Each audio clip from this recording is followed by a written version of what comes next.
दक्षराज, तू सृष्टि का पद पाते ही इतना अहंकारी हो गया है, अहंकार भरे शब्दों का उपयोग कर रहा है। अरे मैं बोल नहीं रहा हूँ तो तू मेरे सर पर चढ़ता जा रहा है, मूर्ख दक्ष। अरे क्या कर लेगा अवघड़ दानी, गांजा भांग धतूर का सेवन करने वाला शंकर मेरे नेत्रों पे उछल हो जा। दक्ष, सृष्टि का पद पाते ही अहंकार तुझे हो गया है, लेकिन शायद तू ये भूल बैठा है मैं संहार करता शंकर हूँ, मैं सृष्टि का चाहूँ तो संहार कर सकता हूँ। शंकर तू चाहे तो सृष्टि का संहार कर सकता है। अरे मैं मानता हूँ तू सृष्टि का संहार करता है, परंतु हम इस सृष्टि के रचयिता हो चुके हैं। हम समस्त सृष्टि को अमर बना देंगे। अरे दुष्ट दक्ष, आज तू सभा के मध्य में अपमानित किया है, लेकिन ये बात ध्यान रहे कि जिस गर्भीले मुख से शिव को अनुचित वाणी कह डाली है, अनुचित वाणी कह डाली है, करने को तेरा सर्वनाश तेरे घर प्रगति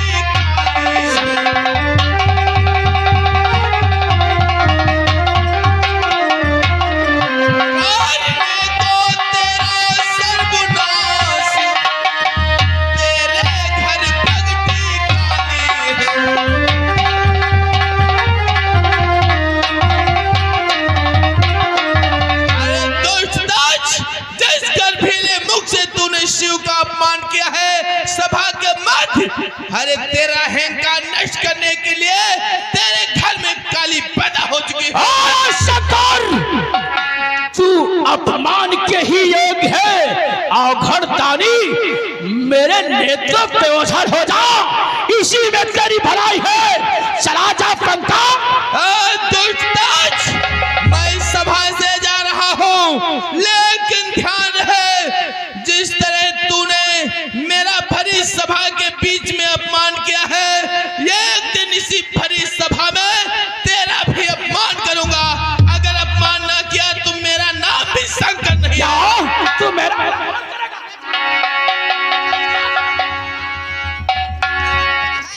अरे भैया अपने क्रोध को शांत करो। शांति क्या करे, गलती उनकी खुदा है। अरे तो भगवान भोलेनाथ ने विलंब से आने में अपनी गलती भी तो मान ली है। एक तो देर रहा दूसरे दुनिया को मारा बता। अरे उन्होंने तो अपनी गलती स्वीकार कर ली, तब तो भैया को क्रोध नहीं दिखलाना चाहिए। यार बात ना लीन करो नारद। अरे द्वारपाल ना ज्यादा तो बात ना लीन करो उनके। अरे हम किसी की तरफदारी नहीं करते हैं, ना ही किसी का पक्ष ले रहे हैं। हमें भाई क्या रात तिलक रहा है, अब देर में यहाँ आए और दूसरे आए जब कहा कहा तो उल्टा आंखें घुरे ना। अरे द्वारपाल हो सकता है भोलेनाथ ने जब बतला दिया कि हमारी समाधि लग गई थी, मैं राम नाम में लौलीन हो गया था, इस कारण से उन्हें आने में विलंब हो गया।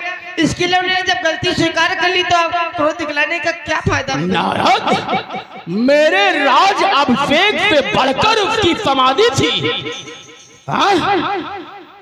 द्वारपाल हमें लगता है भोलेनाथ के पास बात इसकी भी बुद्धि विवेक काम नहीं कर रहा है। मेरे नजरों पे उछल हो जाना। अरे भैया जरा सोचो और विचार करो। अरे भगवान भोलेनाथ इस संसार के संहार करता है, इनसे बैल लेकर के आप अच्छा नहीं कर रहे हैं। इसीलिए हमारा कहना मानो, भगवान भोलेनाथ के बारे में ऐसे शब्दों का उच्चारण मत करो जिससे उन्हें क्रोध आ जाए। अपने क्रोध को शांत करो भैया। नाराज अगर वो सृष्टि का संहार करता है तो क्या तू भूल गया वो सृष्टि का संहार करता है तो हम कौन है? हम इस सृष्टि के रचयिता है, सृष्टि के रचयिता। शायद तू भूल रहा है। अरे तू क्या समझता है वो सृष्टि का संहार करता है तो सृष्टि का विनाश कर देगा। हाँ भैया, अगर भोलेनाथ को क्रोध आ गया तो सारी पृथ्वी उलट पुलट हो जाएगी, सारे ब्रह्मांड का सर्वनाश हो जाएगा। इसलिए उनसे बैर लेना अच्छी बात नहीं भैया। ओ नारद, अगर वो 50 का पंघार करता है, 50 का पंघार कर देगा तो तुम नहीं जानते हो मैं 50 का रचयिता हूँ। अगर हमारी इच्छा के विरुद्ध अगर वो अवघाड़ कोई कार्य किया तो जानते हो हम क्या करेंगे नारद? क्या करोगे भैया? हो मेरी और इच्छा के विरोध यदि प्रलय मचाएगा शंकर,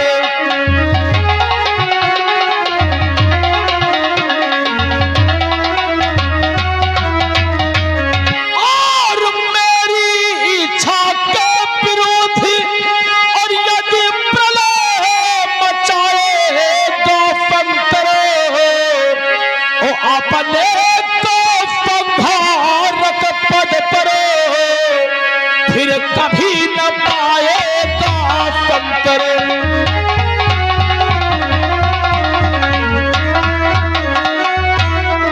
वो अपने को संहारक पद पर फिर कभी न पाएगा शंकर।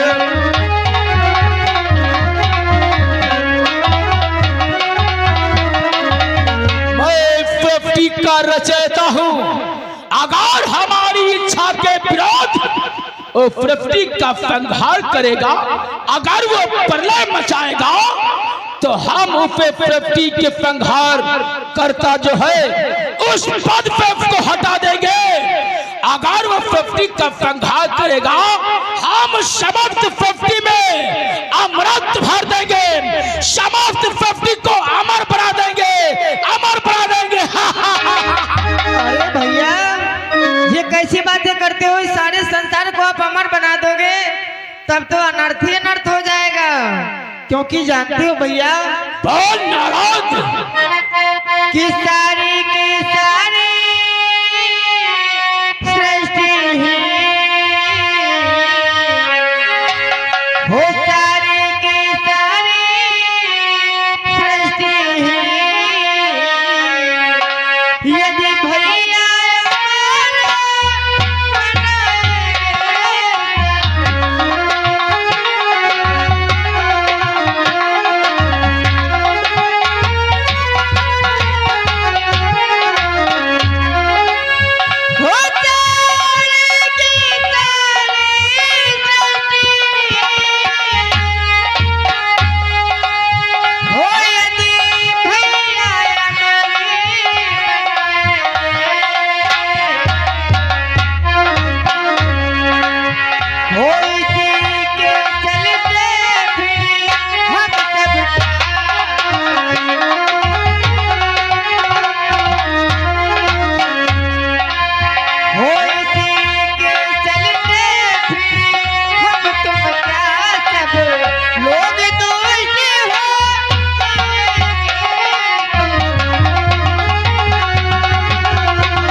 भैया इस संसार के समस्त प्राणियों को अगर आप अमर बना दोगे तब तो बड़ा ही अनर्थ हो जाएगा, क्योंकि संसार के सभी प्राणी जब अमर हो जाएंगे किसी को मरने का कोई भय नहीं रह जाएगा, तो फिर इस संसार के मध्य में उत्पात बढ़ जाएगा, पाप बढ़ जाएगा, धर्म बढ़ जाएगा। जितने भी प्राणी हैं एक दूसरे को सताना प्रारंभ कर देंगे, तरह तरह के उन्हें कष्ट देंगे, तब तो इस संसार के मध्य में सभी प्राणी दुष्ट हो जाएंगे। इसलिए भैया आप इस संसार को अमर बनाने की जो जिद कर रहे हो इसे छोड़ो और भगवान भोलेनाथ से बैर मत करो भैया, मत करो। नारद, दक्ष है, दक्ष को तू ज्ञान सीख रहा है, दक्ष को तू उपदेश दे रहा है। किस भात प्रॉपर्टी को चलाना है ये दक्ष जानता है, और तू हमें ज्ञान सिखलाने की चेष्टा मत कर। और रही बात शंकर की, आज से वो शंकर हमारा शत्रु है, शत्रु। और नारद तू हमारे शत्रु की सराहना कर रहा है, प्रशंसा कर रहा है, ऐसा लगता है नारद। और नारद लग रहा, और नारद लग रहा, तू तो बड़ा उदंड। उससे पहले मैं तुझे देता मृत्यु।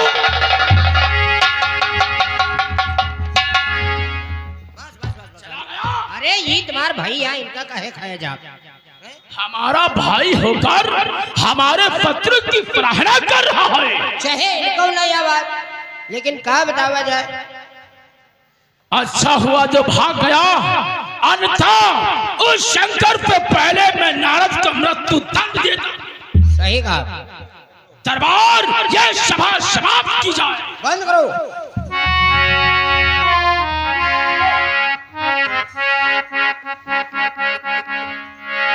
और का पदवी पौते खन धरती में हलावेला। अरे द्वारपाल, हाँ, हमारे भैया को तूने देखा? क्या खा।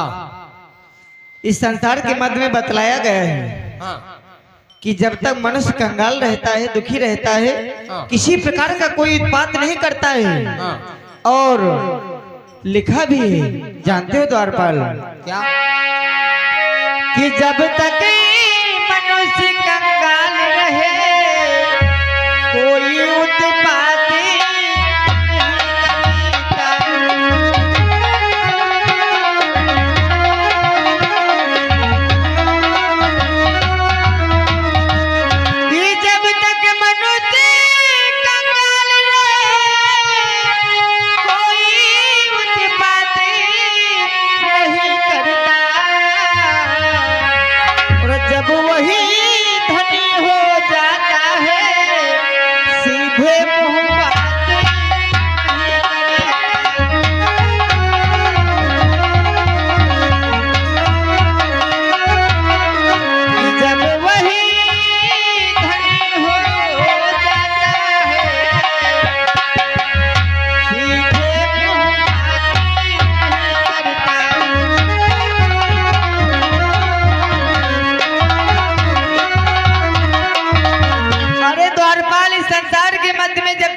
कंगाल रहे, निर्धन रहे, असहाय रहे, किसी प्रकार का कोई उत्पात नहीं करता है। और जब वही धनी हो जाता है, कोई पदवी पा जाता है, तो अपनी पदवी के चलते उसके हृदय में इतना अहंकार उत्पन्न हो जाता है, फिर किसी से सीधे बात नहीं करता है। और हमें तो भैया के बारे में लगता है, हमें तो कुछ और ही लग रहा है। क्या लग रहा है? जानते हो द्वारपाल, कि बुद्धि भ्रष्ट भई वीरन की, हो बुद्धि भ्रष्ट भई वीरन की, कि पागल होइए दक्ष कुमार।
भैया की बुद्धि ही भ्रष्ट हो गई है और पागल हो गए हैं। यह बात हिया कहे हो तो कहे हो, तो क्यों धोखे उनके समय न कह दे हो। नारायण नारायण, हमें कहने की क्या पड़ी है। अरे जो जैसा कर्म करेगा फल उसे वैसा ही मिलेगा। बात या नहीं है, नहीं तो ये तुम्हार बीड़ा या जो झुनझुनिया ले घूमत सब या कम गबड़ जी। सत्य कह रहे हो। हाँ। क्योंकि इस समय तो हमारे भैया जो पद पा गए हैं उस पद की चलती उनके हृदय में तो अहंकार का कुर्देमान हो गया है। हाँ। परंतु हमें तुम्हें क्या लेना है, क्योंकि हुई है वही जो राम रच राखा और को कर तर्क बढ़ा पैसा खाना रहना। सही कहा, चलो चलते।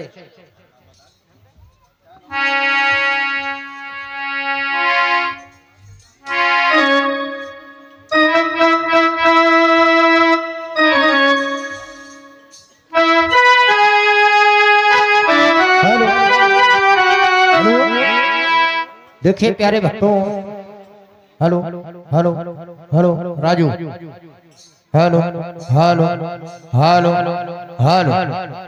देखिए इधर भगवान भोलेनाथ ने भरी सभा के मध्य में दक्षराज से कहा है कि मैं तेरा अपमान जो तूने मेरा किया है, इस अपमान का बदला अपमान से ही लूंगा।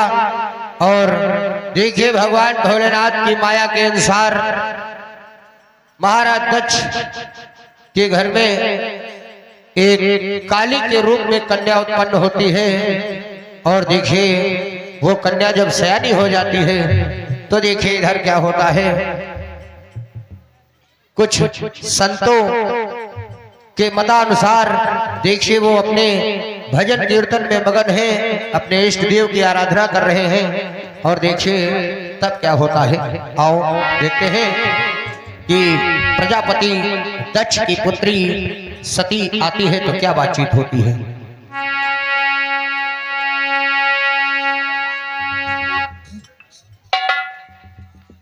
शिष्यों कल्याण हो, कल्याण हो।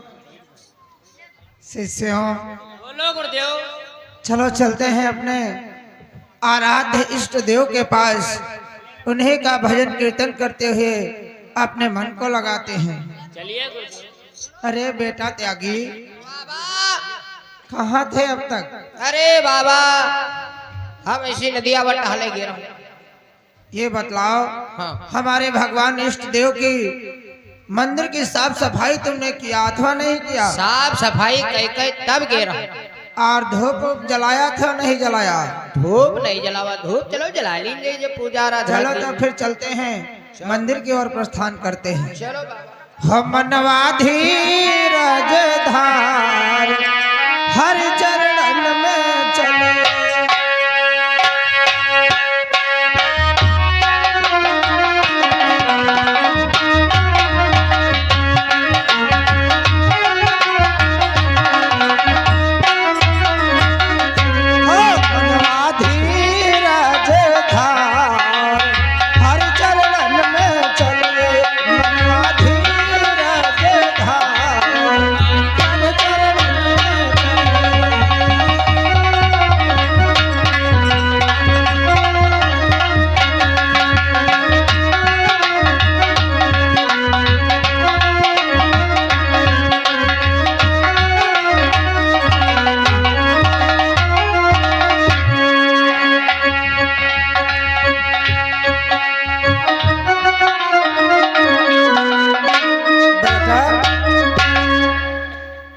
तूने तो समस्त व्यवस्था भी कर दी। हम कहें बाबा यही देखो, अभी तुमको व्यवस्था नहीं लेकिन कहता है मैं तो स्नान ध्यान करने के लिए गया था।